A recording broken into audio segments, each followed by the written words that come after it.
ಕೈಯಲ್ಲಿ ಚೂರು ನಾದ್ಕೊಳ್ಳದೆ ಒಂದೇ ನಿಮಿಷದಲ್ಲಿ ಚಪಾತಿಗೆ ಹಿಟ್ಟನ್ನು ಕಲಿಸ್ಕೋಬೇಕಾ? ಹಲೋ, ನಮಸ್ಕಾರ ಎಲ್ರಿಗೂ.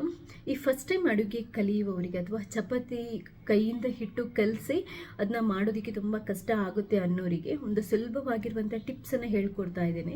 ಒಂಚೂರು ನಾವು ಕೈಯಲ್ಲಿ ಟಚ್ ಮಾಡದೆ ಸುಲಭವಾಗಿ ಬರೀ ಒಂದೇ ನಿಮಿಷದಲ್ಲಿ ಚಪಾತಿಗೆ ಬೇಕಾಗಿರುವಂಥ ಹಿಟ್ಟನ್ನು ಕಲಿಸ್ಕೋಬೋದು. ಹೇಗೆ ಏನು ಅಂತ ಗೊತ್ತಾಗಬೇಕಾದ್ರೆ ಈ ವಿಡಿಯೋನ ಪೂರ್ತಿಯಾಗಿ ನೋಡಿ. ಟಿಪ್ಸ್ ಇಷ್ಟ ಆದರೆ ಲೈಕ್ ಮಾಡಿ. ನೀವು ಮಾತ್ರ ನೋಡೋದಲ್ಲ, ಬೇರೆಯವ್ರಿಗೆ ಶೇರ್ ಮಾಡೋದನ್ನು ಕೂಡ ಮರಿಬೇಡಿ. ಫಸ್ಟ್ ಟೈಮ್ ನೀವು ನನ್ನ ಚಾನೆಲ್ನ ನೋಡ್ತಾ ಇದ್ದರೆ ದಯವಿಟ್ಟು ಸಬ್ಸ್ಕ್ರೈಬ್ ಆಗಿ, ಯಾಕಂತಂದರೆ ನಾನು ನೆಕ್ಸ್ಟ್ ಹಾಕುವಂಥ ಕೂಡ ಎಲ್ಲ ವಿಡಿಯೋಗಳನ್ನು ನೀವು ಮಿಸ್ ಮಾಡದೆ ನೋಡ್ಕೋಬೋದು. ಥ್ಯಾಂಕ್ಸ್ ಎಲ್ರಿಗೂ. ಮೆದು ಚಪಾತಿಗೆ ಹಿಟ್ಟನ್ನು ಕಲಿಸುವಂತಹ ಒಂದು ಸೀಕ್ರೆಟನ್ನು ಹೇಳ್ಕೊಡ್ತಾ ಇದ್ದೇನೆ. ಇದರಿಂದ ಏನಾಗುತ್ತೆ ಅಂತಂದರೆ ನಮಗೆ ಕೈಯಿಂದ ಹಿಟ್ಟನ್ನು ತುಂಬ ಹೊತ್ತು ನಾದ್ಕೊಳ್ಳುವಂತಹ ಕಷ್ಟ ತಪ್ಪುತ್ತೆ. ಫಸ್ಟ್ ಟೈಮ್ ಅಡುಗೆ ಕಲಿಯುವವರು ಅಥವಾ ಚಪಾತಿಯನ್ನು ಸರಿಯಾಗಿ ಮಾಡೋದಕ್ಕೆ ಬರಲ್ಲ ಅನ್ನೋರು ಈ ಟಿಪ್ಸನ್ನು ಫಾಲೋ ಮಾಡ್ಬೋದು ತುಂಬಾ ಸುಲಭವಾಗಿ. ಬಟ್ ನಾನು ಹೇಳೋದನ್ನು ಕರೆಕ್ಟಾಗಿ ನೋಡಿಕೊಂಡು ಫಾಲೋ ಮಾಡ್ಕೊಳ್ಳಿ. 1 ಬೌಲಷ್ಟು ಗೋಧಿ ಹಿಟ್ಟನ್ನು ತಗೊಂಡಿದ್ದೇನೆ.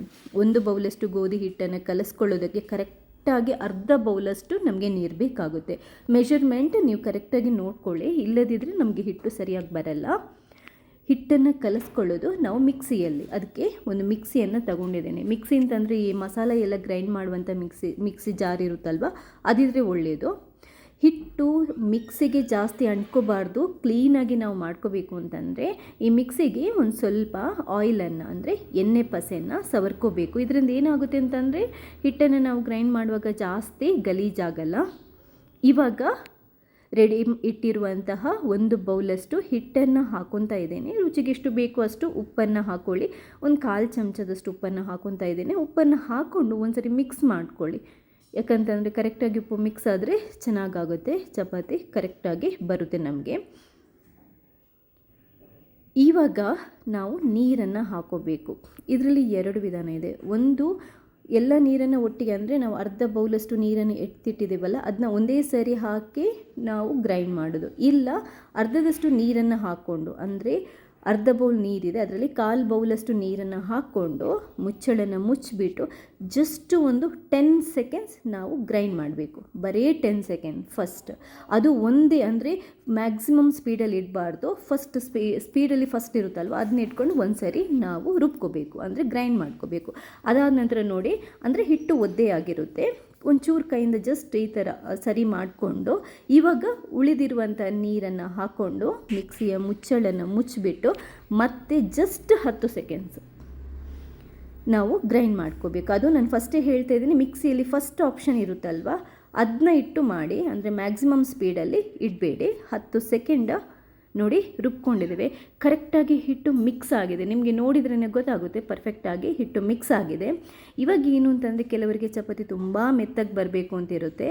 ಆ ಥರ ಇದ್ದರೆ ಒಂದು ಸ್ವಲ್ಪ ಕುಕ್ಕಿಂಗ್ ಆಯಿಲನ್ನು ಹಾಕೋಬೋದು. ಒಂದು ಅರ್ಧ ಚಮಚದಷ್ಟು ಕುಕ್ಕಿಂಗ್ ಆಯಿಲನ್ನು ಹಾಕ್ಕೊಂಡು ಮುಚ್ಚಳನ್ನು ಮುಚ್ಚಿಟ್ಬಿಟ್ಟು ಮತ್ತೆ ಜಸ್ಟ್ ಒಂದು 5 ಸೆಕೆಂಡ್ ಗ್ರೈಂಡ್ ಮಾಡಿದರೆ ಸಾಕು.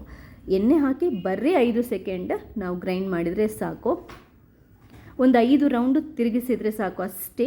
ನೋಡಿ, ಹಿಟ್ಟು ಪರ್ಫೆಕ್ಟಾಗಿ ರೆಡಿಯಾಗಿದೆ. ನಾದ್ಕೊಳ್ಳುವಂಥ ಅವಶ್ಯಕತೆಯೇ ಇಲ್ಲ ಈ ಹಿಟ್ಟನ್ನು. ಇನ್ನೊಂದು ನೋಡಿ, ನಾವು ಮಿಕ್ಸಿಗೆ ಕುಕ್ಕಿಂಗ್ ಆಯಿಲನ್ನು ಸ್ವಲ್ಪ ಸವರ್ಕೊಂಡಿರೋದ್ರಿಂದ ಮಿಕ್ಸಿ ಕೂಡ ಜಾಸ್ತಿ ಗಲೀಜಾಗಿಲ್ಲ. ಒಂದು ಸರಿ ತೊಳೆದ್ರೆ ಕ್ಲೀನಾಗಿ ಬಿಡುತ್ತೆ.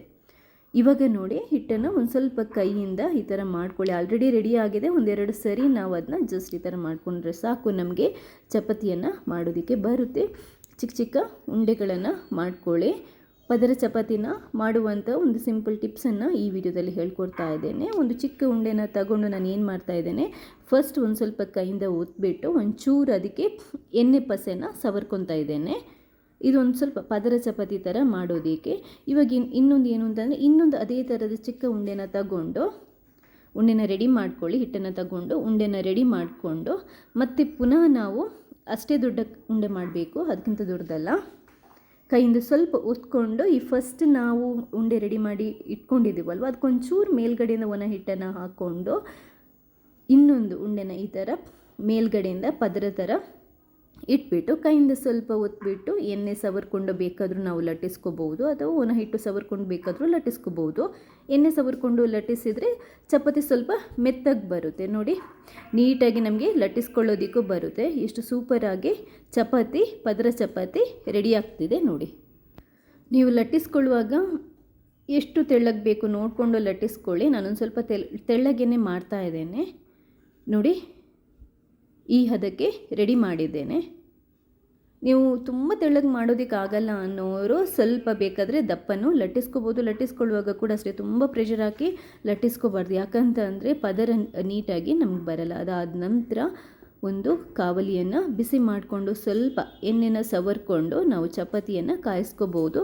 ಚಪಾತಿ ಕಾಯಿಸುವಾಗ ಉರಿಯನ್ನು ಹೈ ಫ್ಲೇಮಲ್ಲಿಟ್ಟರೆ ಒಳ್ಳೆಯದು.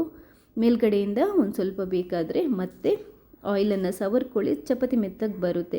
ಚಪಾತಿಯಲ್ಲಿ ಮಾಯ್ಶ್ಚರ್ ಅಂಶ ಎಷ್ಟಿರುತ್ತೆ ಅಂದರೆ ತೇವಾಂಶ ಎಷ್ಟಿರುತ್ತೆ ಅಷ್ಟು ಚಪಾತಿ ಮೆತ್ತಗೆ ಬರುತ್ತೆ. ನೀವು ಬೇಕಾದರೆ ಹಿಟ್ಟನ್ನು ನೀರು ಹಾಕಿ ಮೆತ್ತಗೆ ಕಲಿಸ್ಕೊಂಡು ಮಾಡಿದರೂ ಚಪಾತಿ ಮೆತ್ತಗೆ ಬರುತ್ತೆ. ಅಥವಾ ಒಂದು ಸ್ವಲ್ಪ ಚಪಾತಿ ಹಿಟ್ಟು ಕಲಿಸುವಾಗ ಸ್ವಲ್ಪ ಎಣ್ಣೆನ ಸೇರಿಸ್ಕೊಂಡ್ರೂ ಕೂಡ ಚಪಾತಿ ಮೆತ್ತಗೆ ಬರುತ್ತೆ. ಈ ಟಿಪ್ಸನ್ನು ಫಾಲೋ ಮಾಡಿದರೆ ಯಾರು ಬೇಕಾದರೂ ಸುಲಭವಾಗಿ ಹಿಟ್ಟನ್ನು ಕಲಿಸ್ಕೊಳ್ಳೋಕ್ಕೆ ಜಾಸ್ತಿ ಕಷ್ಟಪಡದೆ ತುಂಬಾ ಸುಲಭವಾಗಿ ಪದರ ಚಪಾತಿನ ಮಾಡ್ಕೋಬೋದು.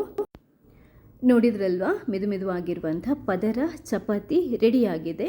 ವಿಡಿಯೋ ಇಷ್ಟ ಆದರೆ ಈ ವಿಡಿಯೋನ ಲೈಕ್ ಮಾಡಿ. ಹಾಗೆ ನೀವು ಮಾತ್ರ ನೋಡೋದಲ್ಲ, ಬೇರೆಯವರಿಗೆ ಶೇರ್ ಮಾಡೋದನ್ನು ಕೂಡ ಮರಿಬೇಡಿ. ತುಂಬ ವೀಡಿಯೋಸ್ ಇದೆ ನನ್ನ ಚಾನೆಲ್ನಲ್ಲಿ, ಅಡುಗೆ ಮನೆಗೆ ಬೇಕಾಗಿರುವಂಥ ಟಿಪ್ಸ್ಗಳದೆಲ್ಲ ಎಲ್ಲದನ್ನು ನೋಡಿ ಸಪೋರ್ಟ್ ಮಾಡಿ. Thank you.